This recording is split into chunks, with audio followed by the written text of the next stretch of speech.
قرآن حکیم کا 5واں پارہ ہے۔ اللہ تبارک و تعالیٰ نے اس کے بالکل آغاز میں اس بات کو بیان فرمایا ہے کہ جب تک عورت کسی ایک شخص کے نکاح میں ہو دوسرے کے ساتھ اس کا نکاح نہیں ہو سکتا۔ گویا قرآن مجید نے ایک اسلوب یہ بیان کیا کہ ایک وقت میں ایک خامن کے نکاح میں تو چند بیویاں ہو سکتی ہیں، لیکن یہ ممکن نہیں ہے کہ ایک عورت کے 2 شوہر ہوں۔ ہاں، جو لونڈیاں ہوں اس زمانے میں جن کا چلن موجود تھا، اس حوالے سے اللہ تعالیٰ نے گنجائش عطا فرمائی۔ اسی تفصیل کو اہل رکوع کے اندر مختلف انداز میں بیان کیا گیا اور یہ بتلایا گیا کہ اسلام ہر خواہش کو پورا کرنے کے لیے پاک، صاف اور جائز رستہ عطا کرتا ہے۔ تو اس کے ماننے والوں کو یہ چاہیے کہ وہ کبھی بھی کوئی غیر فطری، غیر اخلاقی عمل نہ کرے جس سے کہ یہ محسوس ہو کہ یہ وہ لوگ ہیں شاید جن کی تربیت نہیں کی گئی۔ اللہ تبارک و تعالیٰ نے بہت ساری باتیں ارشاد فرمانے کے بعد اسی پارے کی آیت نمبر 28 کے اندر ارشاد فرمایا کہ یرید اللہ ان یخفف عنکم، فرمایا اللہ تعالیٰ چاہتا ہے کہ تم پر پابندیوں کا بوجھ ہلکا کرے۔ اللہ کریم کی رضا یہ ہے کہ تمہیں آسان دین دیا جائے، آسان دین۔ پابندیوں کا بوجھ تم پر کیوں؟ اس لیے خود ہی بیان فرماتا ہے، فرمایا وَخُلِقَ الْإِنسَانُ ضَعِيفًا، اس لیے کہ ہم نے انسان کو کمزور پیدا کیا ہے۔ رب فرماتے ہیں کہ میں نے چونکہ پیدا کیا ہے تو میں اس کی صلاحیتوں کو جانتا ہوں، تو میں اسے کوئی ایسی شریعت نہیں دوں گا، کوئی ایسا دین نہیں دوں گا، مسلمانوں تم پر کوئی ایسا بوجھ نہیں ڈالا جائے گا جو تم سے اٹھایا نہ جا سکے۔ اللہ تبارک و تعالیٰ نے جتنے بھی ہمیں احکام عطا کیے نا، وہ نماز پڑھنے سے لے کر جہاد کرنے تک، زکوٰۃ دینے سے لے کر حج کرنے تک، جتنے بھی احکامات دیے ہیں سارے ہی بندہ مومن کے لیے بڑے آسان ہیں، سارے ہی بندہ مومن کے لیے بڑے آسان۔ اور جب انسان اس رستے پہ چلتا ہے تو پھر اللہ تبارک و تعالیٰ اس کی مدد فرماتا ہے، پھر اللہ اس کے لیے آسانیاں فرماتا ہے۔ آپ یہ غور فرمائیے کہ حج کے موقع پر بہت سارے لوگ یہ کہا کرتے ہیں کہ حج ایک مشقت کا کام ہے، ایک جد و جہد کا کام ہے، ایک خاص ہمت والا آدمی اس کام کو سر انجام دے گا۔ لیکن آپ نے یہ بھی بڑی باریکی سے ملاحظہ فرمایا ہوگا کہ بڑے ضعیف العمر لوگ حج کرنے جاتے ہیں، کمزور لوگ حج کرنے جاتے ہیں، لیکن ایسا کبھی نہیں ہوا کہ کوئی یہ کہے کہ حج کی مشقت کے رستے میں کسی کا انتقال ہو گیا۔ وہ جب بلاتا ہے تو پھر مدد بھی بڑی ہی فرماتا ہے، پھر کرم بھی بڑا ہی فرماتا ہے۔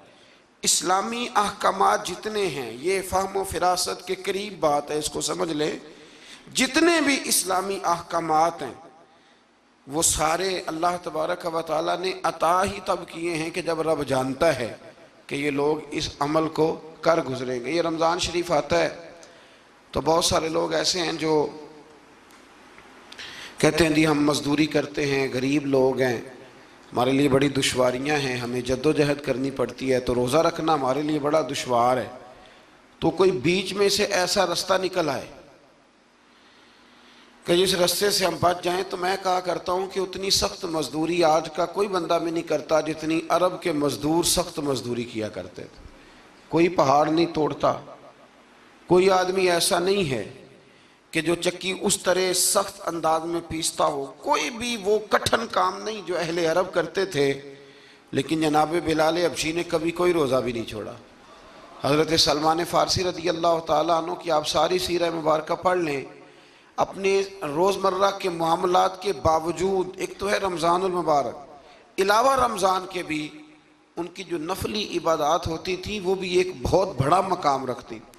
تو بلا وجہ لوگ پریشان ہو جاتے ہیں، اور ہمارے زمانے میں تو کانوں کو ہاتھ لگا لگا کے لوگ کہتے ہیں کہ او ہو معاذ اللہ جی بڑا مشکل ہے دین پہ عمل کرنا، بڑا مشکل ہے۔ وجہ صرف اتنی ہے کہ کوشش نہیں کرتے، توجہ نہیں کرتے، جس کو یہ اپنے لیے آسان سمجھ رہے ہوتے ہیں وہ کام ان کے لیے مشکل ہوتا ہے، اور جو چیزیں اللہ نے آسان کر دی ہیں وہ بہرحال آسان ہوتی ہیں۔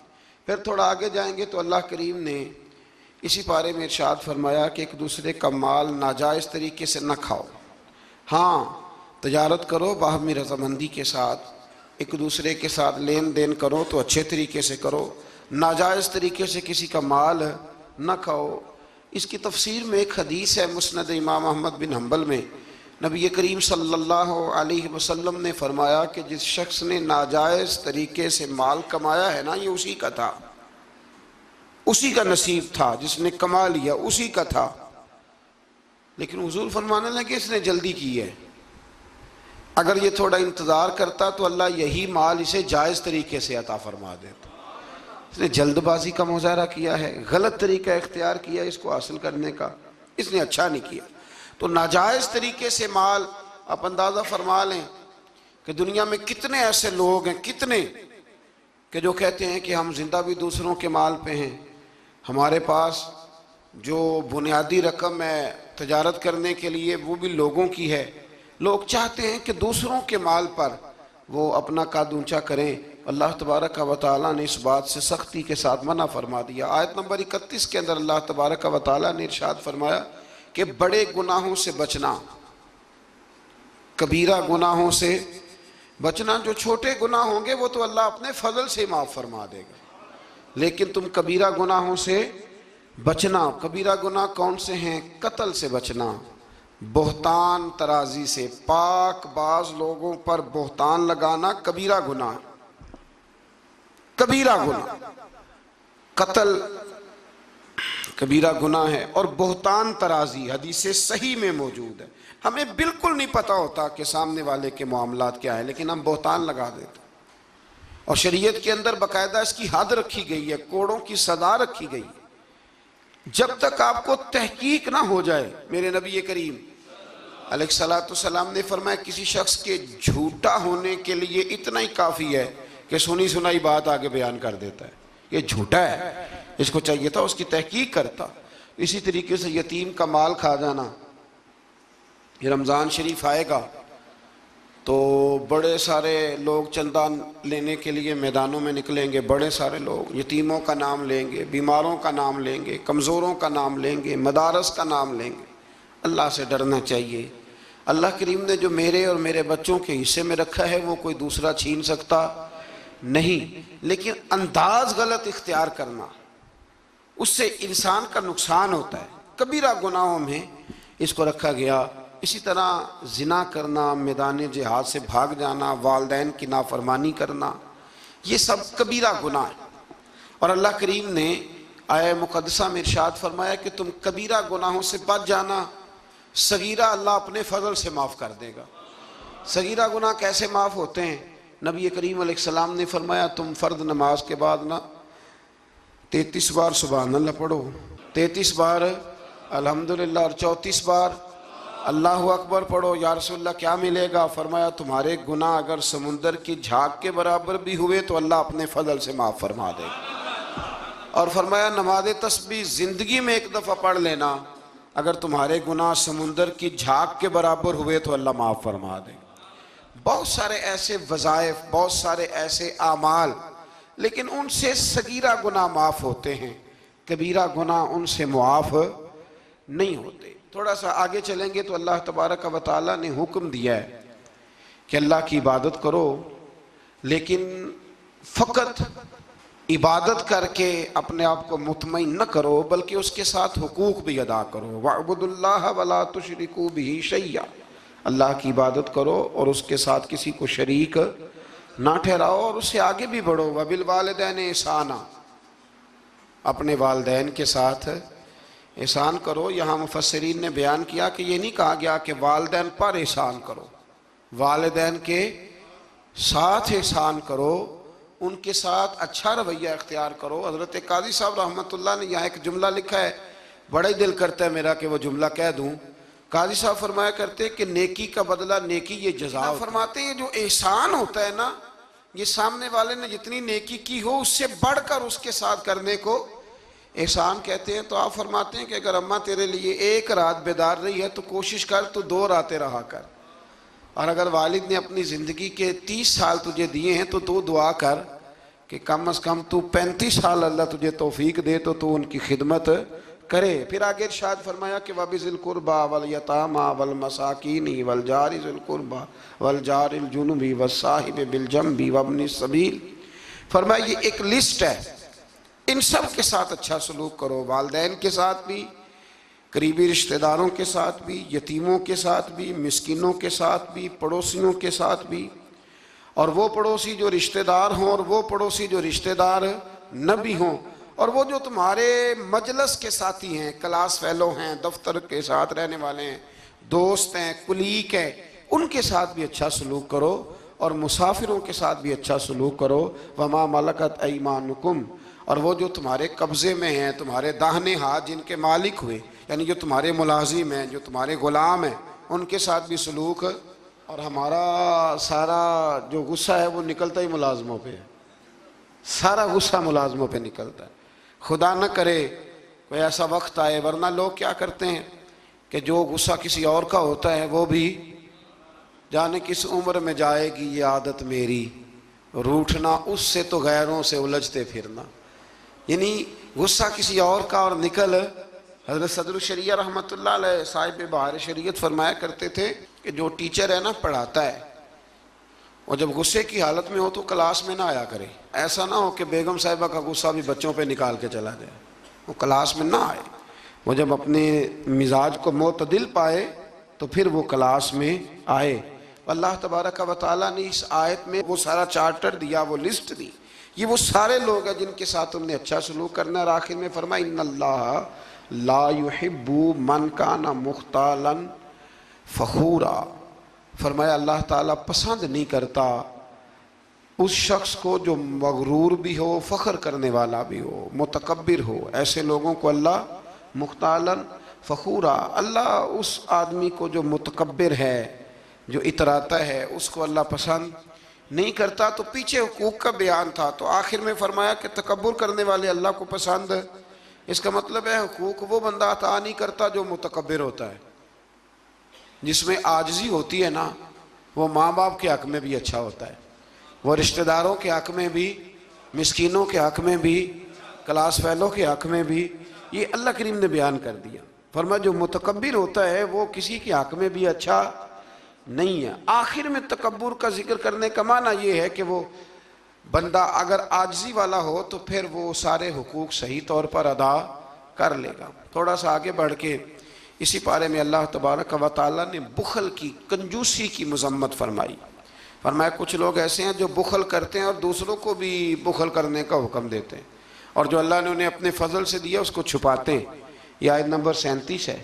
آپ کو بہت سارے لوگ معاشرے میں ایسے ملیں گے جو آپ کو مشورہ دیں گے، چھوڑو یار، یہ ان لوگوں کا تو کام ہے چندے جمع کرنا، یہ تو کام ہے ان لوگوں کا، یہ آ جاتے ہیں ویلفیئر سوسائٹی والے، یہ آ جاتے ہیں سڑک بنانے والے، اسکول والے، یہ لوگ آ جاتے ہیں، تو یہ مشورہ دیا جاتا ہے، خود بھی بخل کرتے ہیں اور لوگوں کو بھی بخل کا مشورہ دیتے ہیں۔ یاد رکھے اللہ تبارک و تعالیٰ جب آپ کو آپ کی ضروریات سے زیادہ دیتا ہے نا، تو اس کا مطلب ہے کہ پھر اللہ نے آپ کو کسی کے لیے بانٹنے کے لیے دیا ہے۔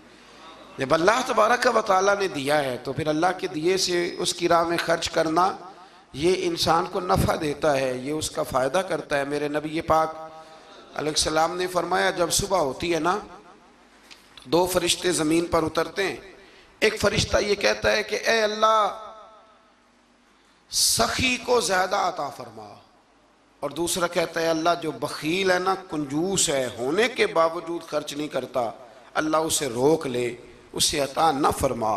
دونوں فرشتے یہ کہتے ہیں، اور حضور فرمانے لگے جو سخی ہے وہ اللہ کے بھی قریب ہے، لوگوں کے بھی قریب ہے، اور جنت کے بھی قریب ہے، اور جو کنجوس ہے وہ بندوں سے بھی دور ہے، معاذ اللہ اللہ سے بھی دور ہے، اور جنت سے بھی دور ہے۔ تو کوشش کریں جو اللہ نے دیا ہے اس میں سے اللہ کے راستے میں خرچ کیا جائے۔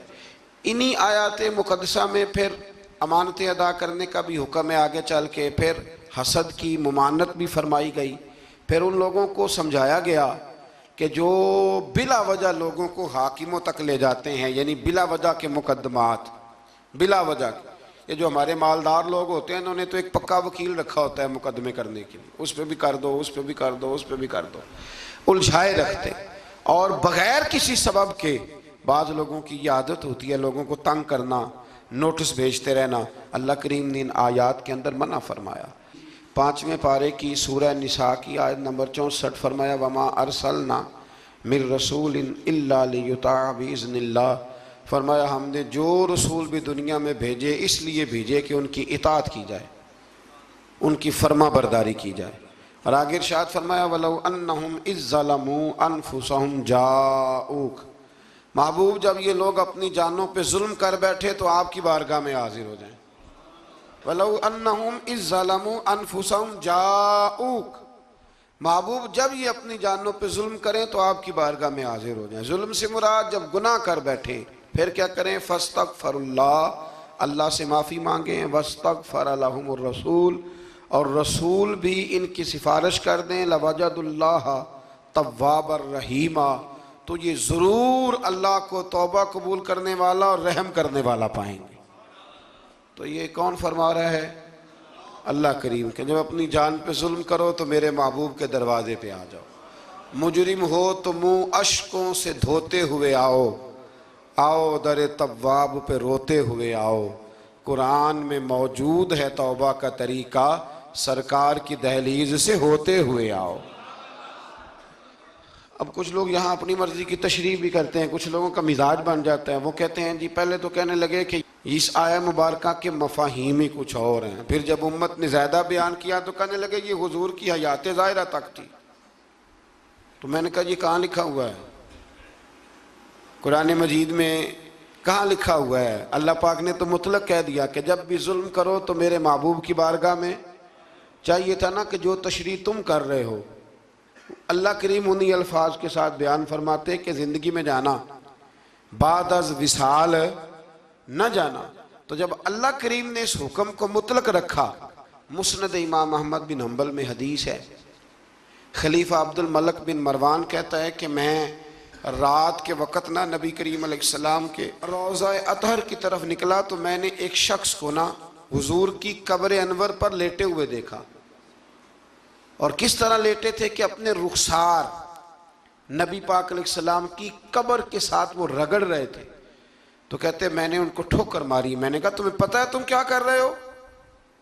کہتے ہیں جب انہوں نے چہرہ اٹھایا تو میں حیران ہی ہو گیا کہ وہ عام آدمی نہیں، وہ تو حضرت ابو ایوب انصاری ہیں، اور کہنے لگے مجھے پتہ ہے میں کیا کر رہا ہوں، میں کسی بت اور پتھر کے پاس نہیں آیا، میں اپنے رسول کے پاس حاضر ہوا۔ حضرت ابو ایوب انصاری، یہ انداز دیا ہے ہمیں صحابہ نے۔ حضرت مولا کائنات شیر خدا علی المرتضیٰ رضی اللہ تعالیٰ عنہ فرماتے ہیں حضور کے وصال کو تیسرا دن تھا، بڑی تکلیف تھی، بڑا غم تھا، دکھ ابھی تازہ تھا، میں حضور کی قبر انور سے تھوڑے سے فاصلے پر بیٹھا تھا، امام قرطبی نے اس کو لکھا ہے۔ تو کہتے ہیں ایک شخص آیا اور مجھ سے آ کے پوچھتا ہے کہ نبی پاک علیہ السلام کہاں ہیں؟ کہتے چونکہ زخم تازہ تھا، 3 دن گزرے تھے تو میں رو پڑا، میں نے کہا وہ جو سامنے مزار پر انوار ہے نا قبر اطہر، وہ میرے نبی پاک کی ہے۔ تو کہتے ہیں وہ حضور کی بارگاہ میں آیا اور اس نے مٹی اٹھا کے اپنے سر پہ ڈالی، عرض کرنے لگا یا رسول اللہ صلی اللہ علیہ وسلم، رب فرماتا ہے ظلم کر لو تو میرے محبوب کی بارگاہ میں آؤ، تو میں تو آ گیا ہوں، مجھ سے غلطی ہو گئی، بھول گیا تو حضور میں آ گیا ہوں، تو آپ نے پردہ کر لیا، میں کدھر جاؤں؟ حضرت علی فرماتے ہیں وہ اس درد سے رویا کہ میں بھی رو پڑا۔ آپ فرماتے ہیں مجھے اللہ کی عزت کی قسم میں نے اپنے کانوں سے سنا، حضور کی قبر انور کے اندر سے آواز آئی، او اعرابی چلا جا، اللہ نے تیرے سارے گناہ معاف فرما دیے۔ مجرم ہو تو منہ اشکوں سے دھوتے ہوئے آؤ، آؤ در تواب پہ روتے ہوئے آؤ۔ قرآن میں مذکور ہے توبہ کا طریقہ، پر سرکار کی دہلیز سے ہوتے ہوئے آؤ۔ اور پھر بالکل متصل اس سے آگے فرمایا فلا وربک لا یؤمنون حتی یحکموک فیما شجر بینہم۔ کیا انداز ہے! اور اس انداز کی یہ قرآن مجید میں شاید انفرادی آیت ہو۔ فرمایا محبوب مجھے تیرے رب کی قسم، عجیب انداز ہے نا قسم اٹھانے کا، اے محبوب مجھے تیرے رب کی قسم، یہ انوکھا انداز ہے۔ قرآن مجید کا، فرمایا محبوب مجھے تیرے رب کی قسم یہ لوگ اتنی دیر تک مومن نہیں ہو سکتے جب تک اپنی ہر بات میں تیرا فیصلہ قبول نہیں کر لیتے۔ بڑا معروف واقعہ ہے لیکن یہاں اس کا ذکر کرنا بھی بڑا ہی ضروری ہے۔ ایمان اور عقیدے کے لحاظ سے وہ اتنا زرخیز واقعہ ہے، اتنی خوبصورت ٹھنڈک ہے کہ جو دل کو، آنکھوں کو، کلیجے کو سکون دیتا ہے۔ ایک منافق کا اور ایک یہودی کا جھگڑا ہو گیا۔ وہ جو منافق تھا نا وہ کلمہ پڑھتا تھا، منافق کہتے ہیں اس کو ہیں جو اپنی زبان سے کلمہ پڑھے اور اندر اس نے نفاق چھپایا ہو، دونوں کا جھگڑا ہو گیا۔ نبی کریم علیہ السلام کی بارگاہ میں حاضر ہوئے تو حضور نے فیصلہ یہودی کے حق میں دیا، کلمہ گو کے حق میں نہیں دیا، اس منافق کے حق میں۔ وہ نہ کہنے لگا جی میں تو فیصلہ حضرت عمر سے کراؤں گا۔ وہ حضرت عمر فاروق کے پاس گئے اور جا کر کے کہا کہ یہ ہمارا معاملہ ہے تو فیصلہ کر دے۔ جناب عمر بات سننے ہی لگے تھے کہ وہ یہودی بولا، کہنے لگا عمر ایک بات کا لحاظ کر لینا کہ نبی کریم کی بارگاہ میں یہ بات پہلے سے طے ہو چکی ہے اور حضور نے میرے حق میں فیصلہ دے دیا ہے، پر یہ کلمہ پڑھ کے کہتا ہے کہ میں نے عمر سے فیصلہ کرانا ہے، میں معاذ اللہ حضور کے فیصلے کو نہیں مانتا۔ جناب عمر فرمانے لگے بیٹھو پھر میں ابھی آیا۔ حضرت عمر اندر تشریف لے گئے اور تلوار لائے، اور تلوار اٹھاتے ہی اس منافق کی گردن اتار دی۔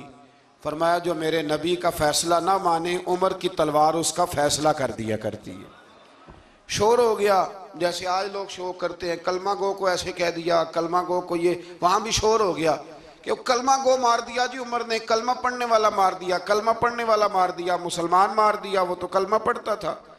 جب بہت شور ہوا تو اللہ تعالیٰ نے قرآن مجید کی یہ آیت نازل فرمائی، فرمایا محبوب کون سا کلمہ اور کون سا اس کا ایمان؟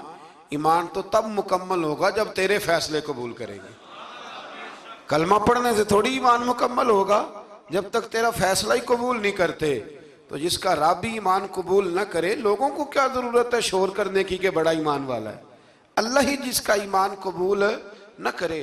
تو میرے عزیز دوستو، اللہ تبارک و تعالیٰ نے آگے چل کے پھر اس گروہ کا ذکر بھی اسی سورہ مبارکہ میں اور اسی پارے میں بیان فرمایا جس گروہ کے رستے پر چلنے کی ہم ہر نماز میں دعا مانگتے ہیں، انعم اللہ علیہم من النبیین والصدیقین والشہداء والصالحین۔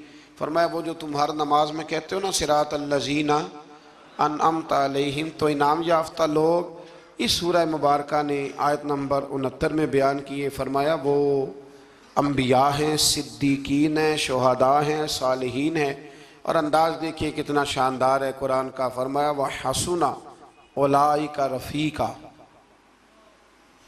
فرمایا یہ کتنے اچھے ساتھی ہیں، وَحَسُنَ کتنے حسین دوست ہیں، ان سے دوستی کرو، ان سے دوستی، یہ بڑے حسین لوگ ہیں، بڑے حسین انبیاء، صدیقین، شہداء اور صالحین۔ تو اللہ تبارک و تعالیٰ نے پھر طاغوت کے رستے پر چلنے سے منع فرمایا اور اپنے رستے پر چلنے کا حکم دیا۔ ایک آیہ کریمہ اور پڑھتا ہوں اور بات کو سمیٹتے ہیں۔